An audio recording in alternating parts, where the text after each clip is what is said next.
রাষ্ট্রপতি শাহাবুদ্দিন থাকছেন কি থাকছেন না, এই নিয়ে আমাদের একটি স্টোরি আছে।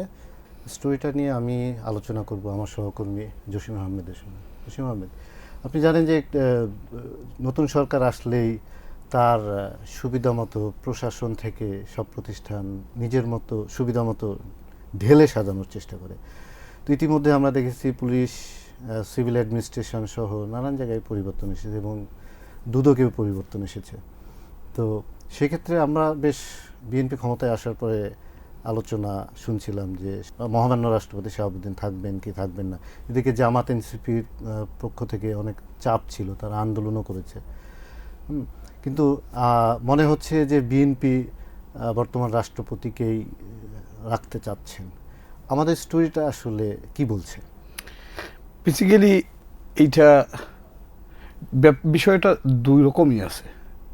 বিএনপির মধ্যে কিন্তু যেমন গতকাল বিএনপি মহাসচিব মির্জা ফখরুল ইসলাম আলমগীর বলেছেন যে ওনার তো আসলে মেয়াদ আছে হলো 2027 পর্যন্ত, এখন কেন এটা পরিবর্তনের কথা আসছে, এটা উনি পাবলিকলি বলেছেন।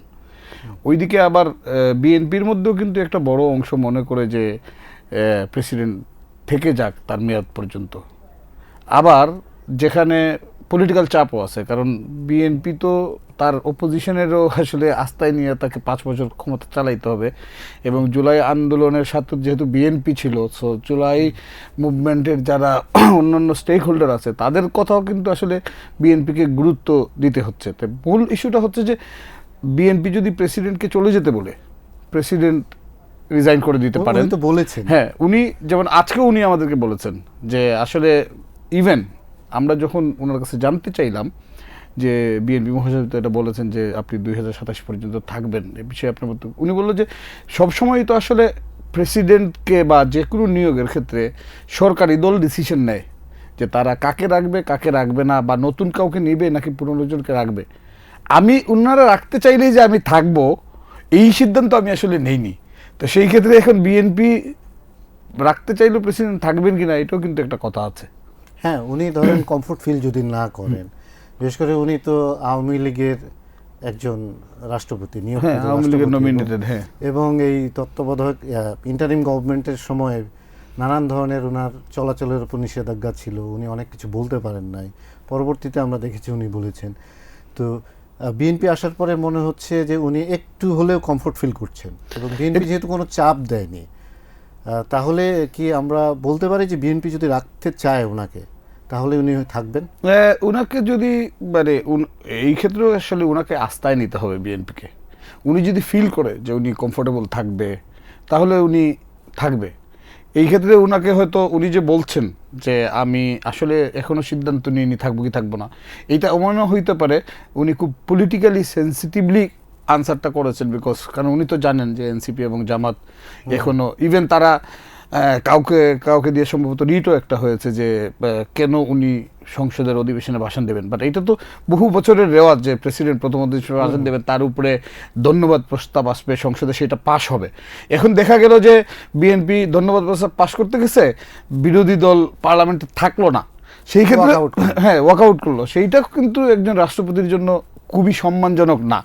এই অবস্থায় আসলে বিএনপি রাখতে চাইলে উনি থাকবেন কিনা এটা আসলে উনার উপরই ছেড়ে দিতে হবে। কিন্তু আর বেশি দিন নাই, ধরেন 12 তারিখেই তো প্রথম অধিবেশন শুরু হচ্ছে নতুন সরকারের, নতুন সংসদের। তো আপাত দৃষ্টিতে মনে হচ্ছে যে উনি থাকবেন এবং উনি ভাষণটা দিবেন। না, এইটা তো কনফার্ম যে উনি ইভেন যদি বিএনপি থেকেও ভিতর থেকে আওয়াজ উঠে যে উনাকে বলে দিতে। তবে আমার সাথে ওনার কথা বলে যেটা মনে হয়েছে যে উনাকে বিএনপি যদি জাস্ট একবার বলবে যে আমরা আসলে আপনাকে চাই না, উনি আসলে রিজাইন করে সসম্মানেই চলে যেতে চান। তো সেই ক্ষেত্রে মানে এই অধিবেশন পর্যন্ত ওনাকে থাকতে হবে ধারাবাহিকতার জন্য। সো এই অধিবেশনে যদি উনি এইরকম অপ্রীতিকর কিছু দেখেন, উনি নিজেও আসলে ছেড়ে দিতে পারেন। দেখুন, আমরা এই কয়েকদিন আগেই দেখেছি বাংলাদেশ ব্যাংকের গভর্নরকে খুবই অসম্মানজনকভাবে বিদায় নিতে হয়েছে, এবং সেটা কিন্তু আমাদের কাছে প্রথমে মনে হয়নি, কারণ সম্পূর্ণ নিয়ম বহির্ভূতভাবে তাকে বিদায় করে দেওয়া হয়েছে, এবং নতুন গভর্নর নিয়ে নানান ধরনের সমালোচনা বিতর্ক চলছে। ঠিক কী কারণে ধরুন বাংলাদেশ ব্যাংকের গভর্নর চেঞ্জ হয়ে যাচ্ছে, দুদকের চেয়ারম্যান চেঞ্জ হয়ে যাচ্ছে, কিন্তু বিএনপি রাষ্ট্রপতিকে রেখে দিতে চাচ্ছেন? আচ্ছা দেখেন, বাংলাদেশ ব্যাংকের গভর্নর, দুদকের চেয়ারম্যান আর প্রেসিডেন্ট আর সেনাপ্রধান জিনিসটা এক না।